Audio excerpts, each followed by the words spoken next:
দেখেছো তো আমি ঘরের কত কাজ করি। রাধে রাধে, আমার ডেলি ব্লগে স্বাগত।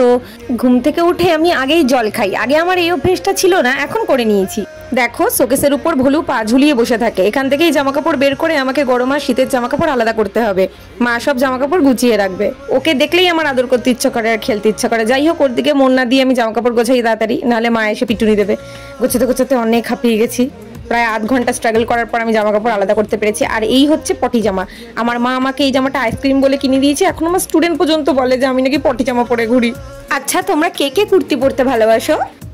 এই ড্রেসটা মিমি দুর্গাপুজোয় কিনেছিল, কিন্তু এই ড্রেসটা ও একদিনও পরেনি, একবারও পরেনি। আমি এতবার পরেছি যে আমাকেই দিয়ে দিয়েছে।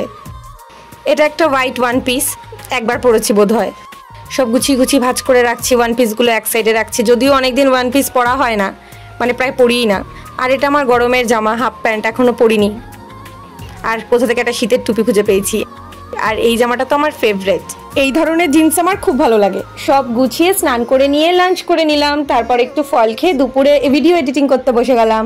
সন্ধ্যাবেলা বাইরে বেরিয়েছিলাম একটু দরকারে, তারপর বাড়ি এসে ডিনার করে শুয়ে পড়লাম। ব্যাস, এভাবেই একটা দিন শেষ হলো। Good night, tata.